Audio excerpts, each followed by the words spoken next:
자, 그럼 언제나처럼 출첵하시고 강의 영상 시청하도록 하겠습니다. 자, 수업 시작하겠습니다. 자, 구상 표현입니다. 자, 이 회화는 크게 두 가지로 나눌 수 있거든요. 하나는 관찰 표현과 또 하나는 구상 표현입니다. 관찰 표현은 대상을 직접 보고 관찰한 것을 그린 것을 관찰 표현이라고 그래요. 그것이 바로 소묘, 정물화, 풍경화, 인물화가 되겠죠. 그런데 이 구상 표현은 대상을 관찰하지 않고 머릿속에 있는 것을 그리는 거예요. 자, 그러면 머릿속에 어떤 걸 그리냐 그러면 꿈, 전설 이야기, 공상, 환상, 상상 이런 것들을 그리는 거예요. 그래서 고정관념을 벗어나서 다양한 방법으로, 다양한 발상으로, 다양한 주제를 자유롭게 제한 없이 표현할 수 있는 것이 바로 구상 표현입니다. 그래서 구상화의 종류는요, 상상하면 상상화가 되는 거예요. 여러분 아마 과학 상상화 그리기 많이 해봤죠?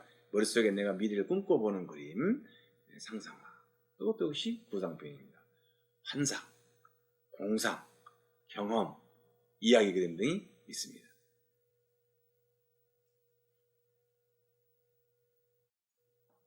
초현실주의입니다.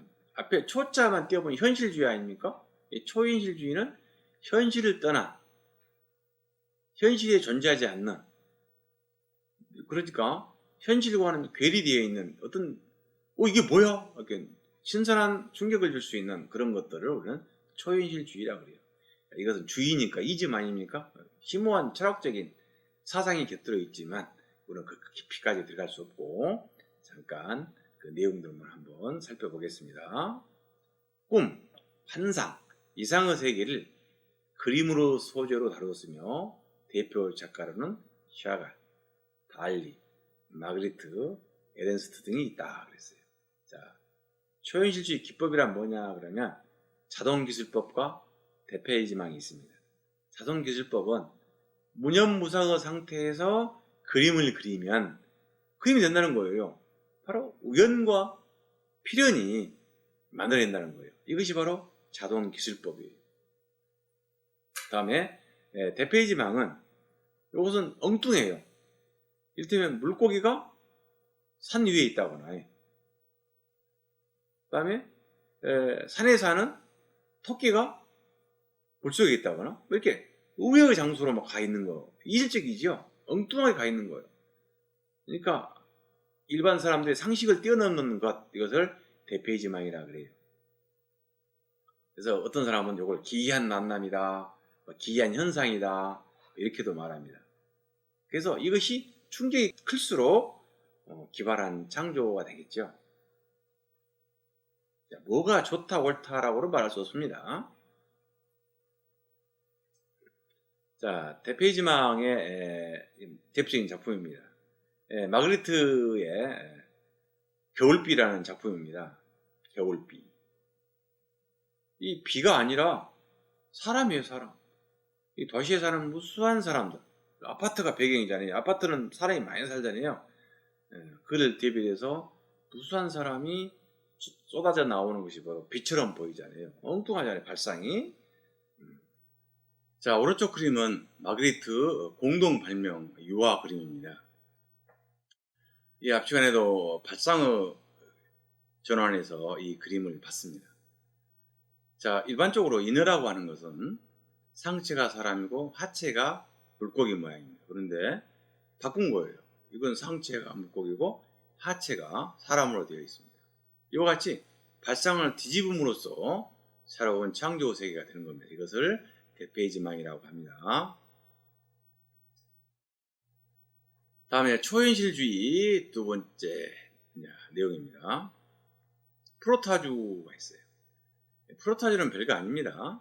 요철, 울퉁불퉁한 면 위에다가 그냥 종이를 대고 막 문지르면 울퉁불퉁한 대로 막 이렇게 그것을 갖다가 작품으로 한 것을 프로타주라고 그래요. 그래서 전체를 그걸로 할 수도 있고 그런 것들을 모아서 편집해서 쓰는 사람도 있습니다.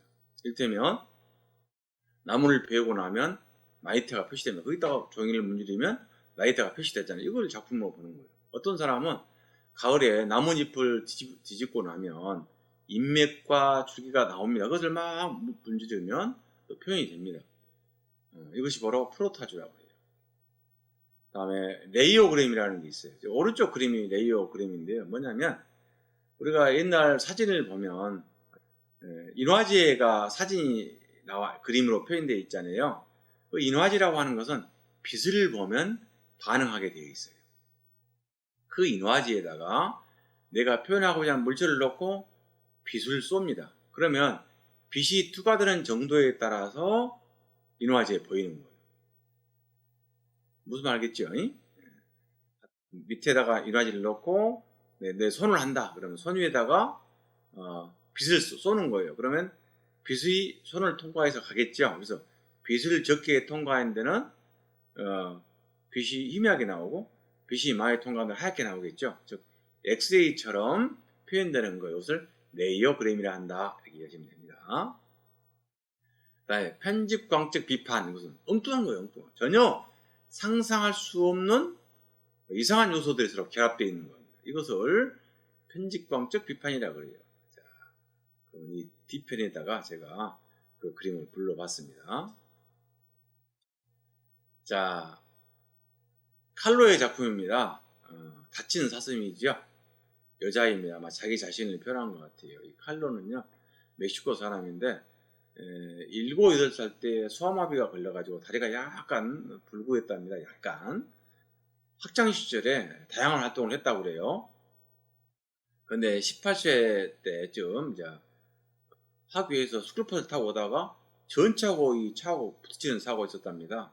그럴 때 사고 나가지고 쇠 파이프가 이 칼로의 허벅지를 관통하는 그런 일이 있었답니다. 그래서 하반신 불수가 됐답니다.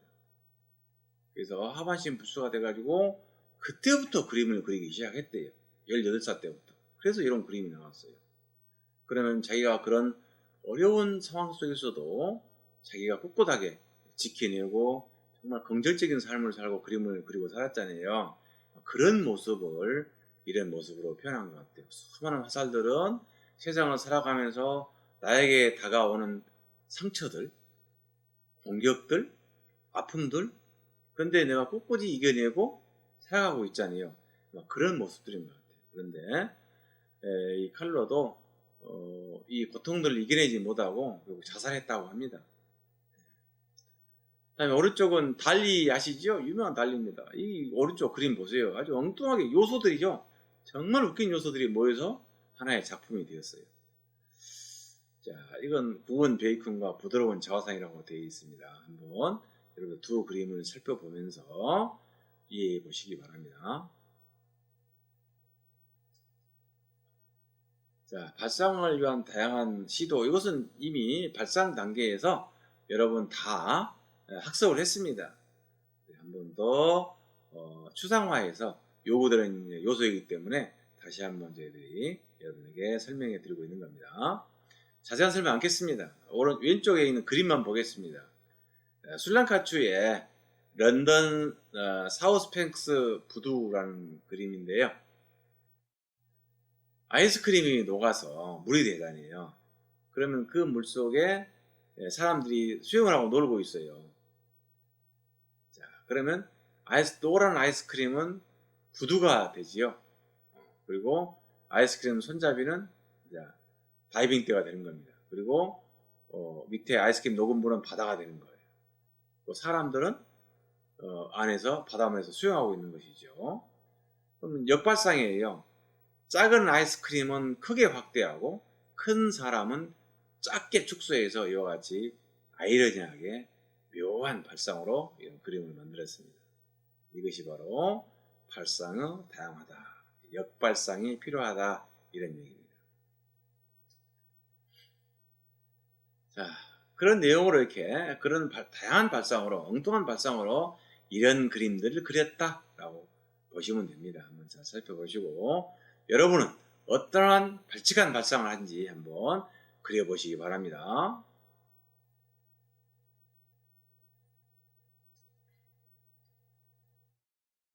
자, 추상화입니다.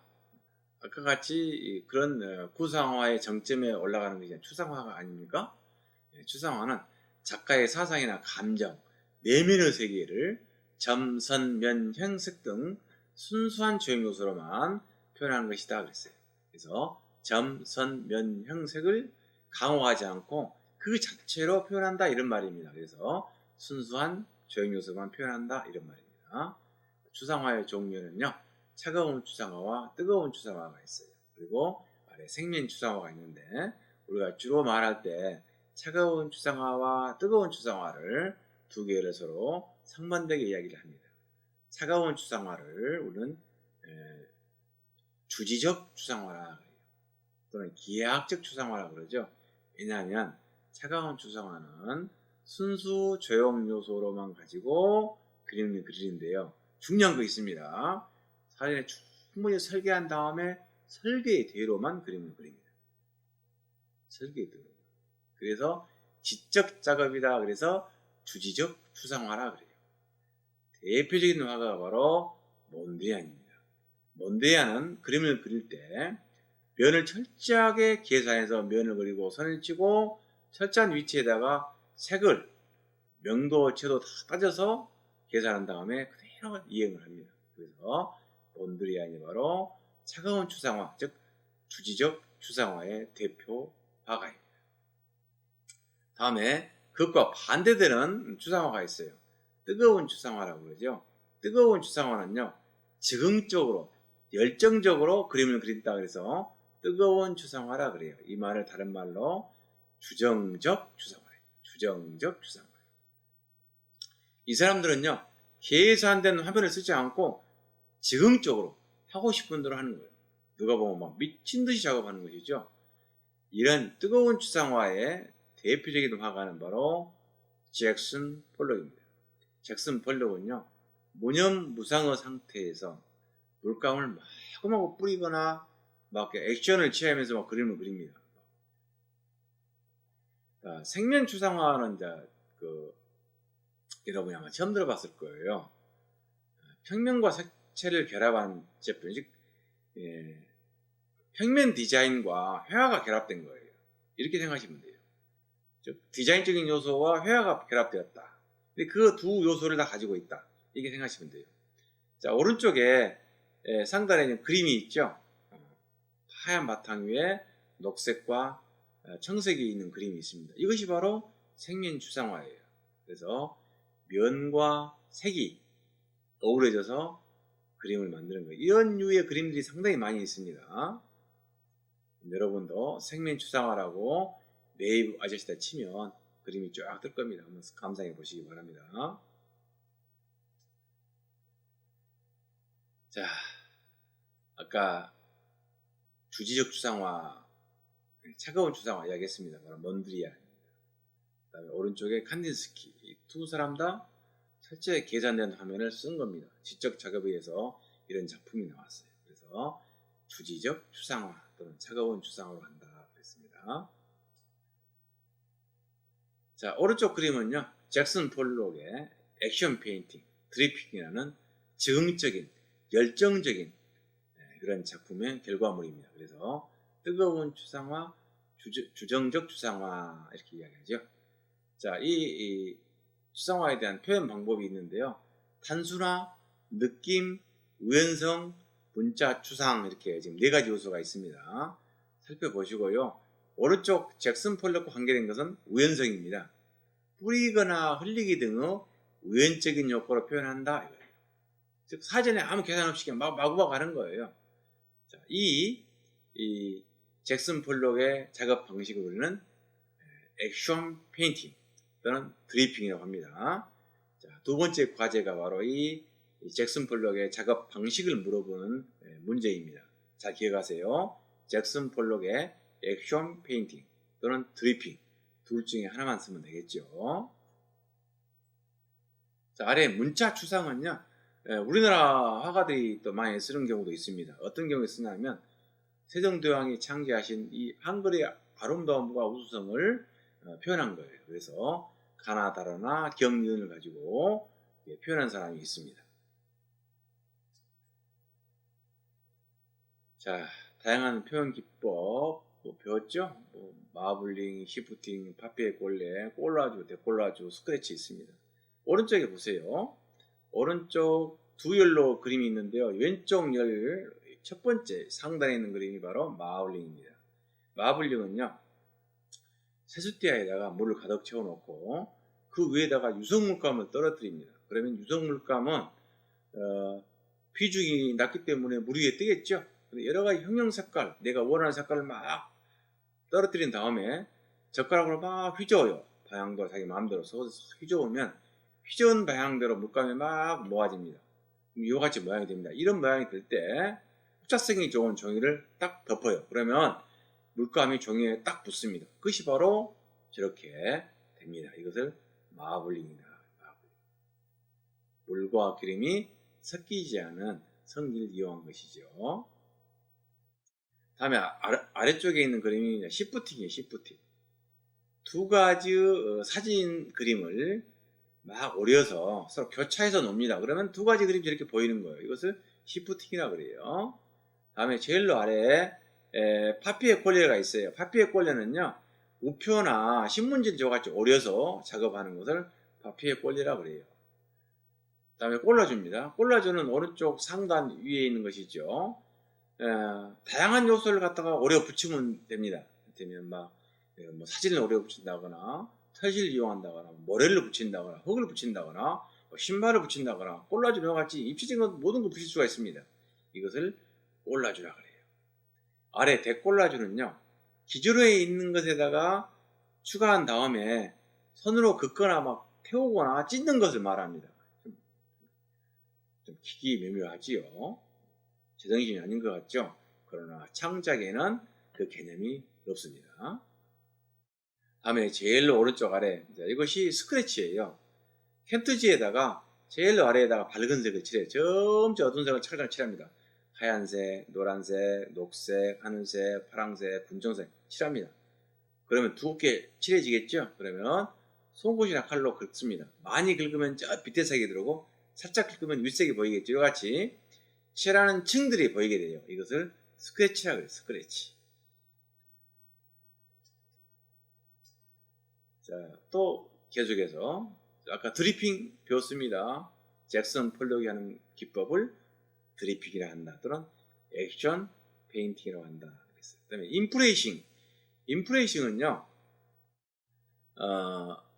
나무판 위에다가 못으로 막 그래요. 이렇게 사람을. 그래가지고 그 위에다가 종이를 대고 막 밀르면 못으로 그린 데는 연필이 안 묻겠죠. 그래서 형태가 나와요. 이것을 인프레이싱이라고 그래요. 별거 아닙니다. 모자이크. 여러분 찢어붙이기 많이 해봤죠. 베티. 베티도 역시 아까 마블링처럼요, 물과 그림이 섞이지 않은 성질을 이용한 거예요. 자, 오른쪽에 두 번째 그림 보세요. 나무가 있고 바다가 있잖아요. 나무에 보면 나무 가지가 하얀색입니다. 이 하얀색 부분을 크레용이나 또는 양초로 줄기를 그립니다. 인맥하고. 그래가지고 수채화 물감을 칠하게 되면 수채화 물감은 양초나 크레용이 안 묻잖아요. 그래서 이렇게 표현됩니다. 이것이 바로 베틱이라고 그래요. 데칼코마니는 반쪽만 그래가지고 접었다 펼치면 완전체가 그림이 되지요. 이것이 일거양득이 됩니다. 이와 같이 사람도 반쪽만 그려서 접었다 펼치면 오놈이 되겠죠. 이렇게 해서 하는 것을 데칼코마니라 합니다. 자, 여러분 어떻게 충분히 이해하셨습니까? 처음에 관찰 표현 부분에 대해서는 여러분이 중학교 때까지 충분히 들어서 이해가 되는데, 후반부 구상 표현은 처음 듣는 내용이라 아주 어려웠을 거라고 생각이 됩니다. 그러나 처음 들었는데 처음 다 완벽하게 이해하겠습니까? 이해가 안 되시면요, 다시 한번 시청해 보시고, 그래도 부족한 것은 여러분이 네이버 찾아보시고, 그래도 부족한 것은 나중에 학교 와서 선생님에게 물어봐 주시면 제가 성심성의껏 자세하게 설명해 드리도록 하겠습니다. 자, 그러면 과제 2번 나갑니다. 자, 잭슨 폴록이 추상화를 그리는 방법은 무엇이었을까요? 자, 제가 두 가지 설명했습니다. 그 중에 하나만 댓글창에 쓰시면 됩니다. 아시겠죠? 지금까지 강의 영상 시청하시느라 고생하셨습니다. 행복한 시간 되십시오.